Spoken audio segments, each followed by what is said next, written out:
Bem, primeiro,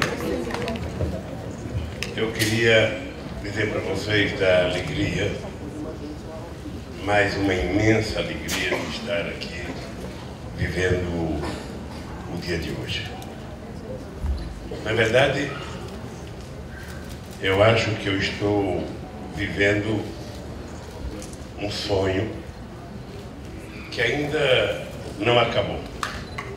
Nós ainda não acordamos para viver a realidade de tudo que precisa ser feito no Brasil em se tratando de educação. Nós somos um país que temos dívidas históricas com o nosso povo e que, portanto, vai levar ainda algum tempo para que a gente possa pagar essa dívida. E para falar um pouco sobre isso, eu queria primeiro cumprimentar a nossa querida Rosana Cavalcante dos Santos, nossa querida, magnífica reitora eleita, sabe? E dizer, Rosana, que é um prazer estar aqui no Acre mais uma vez e, sobretudo, participando desse encontro extraordinário. Quero cumprimentar o companheiro Marcelo Félix, secretário de Educação Profissional Científica e Tecnológica, dizer para você, ô Marcelo, que é sempre um prazer quando eu posso encontrar com alguém que cuida de escola técnica nesse país.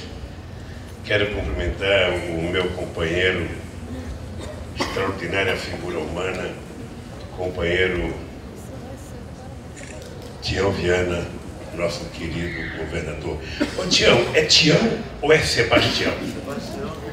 Então eu vou chamar o Sebastião Viana. Quero cumprimentar o companheiro Luiz Dus, que está ali atrás, que é o companheiro que foi secretário da Secretaria-Geral da Presidência no meu governo. E quero cumprimentar o companheiro Valfrido, que foi meu ministro do Turismo, que está também comigo, e está ali atrás, porque não tem mais lugar aqui na frente, então ele foi lá para trás. Quero cumprimentar os professores, os reitores, os servidores e as servidoras e as professoras e os alunos e as alunas. E dizer para vocês que discutir inovação, pesquisa, é uma coisa que vocês sabem muito mais do que eu. Até porque vocês fazem disso o cotidiano da vida de vocês. Eu posso, no máximo, ser um contador de casa aqui para vocês. E eu acho que a primeira grande inovação que nós fizemos no meu governo, a partir de 2003, foi numa reunião ministerial, quando nós estávamos discutindo o orçamento da União, e a gente começou a discutir a educação. Alguns ministros começavam a dizer que era preciso cortar gasto na educação. E a primeira inovação que nós fizemos para evitar que algum ministro, seja ele da Fazenda ou do Planejamento, continuasse a tratar os investimentos na educação como gasto, é que eu disse que a partir daquele instante estava proibido utilizar a palavra gasto quando se tratasse de educação, de investimento em ciência e tecnologia e educação musical.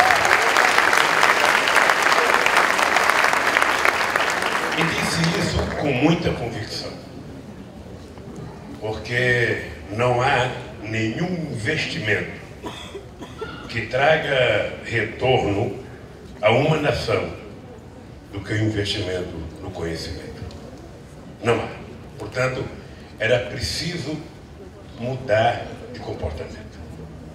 Sobretudo num país como o Brasil, que acumulou dívidas históricas com a educação.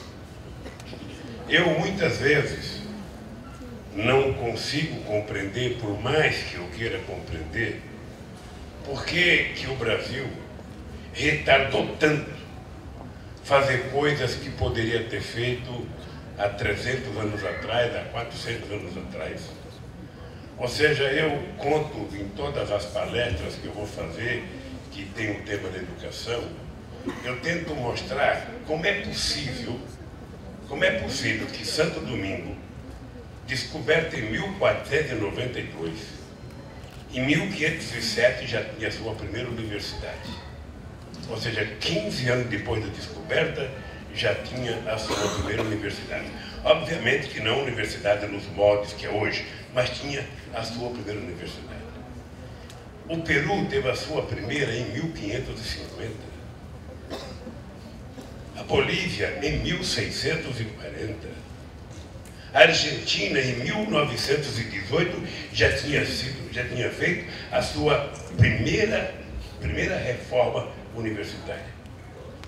E o Brasil só foi ter a sua primeira universidade em 1922. Ou seja, 400 anos depois da descoberta. Certamente, isso explica muitas coisas.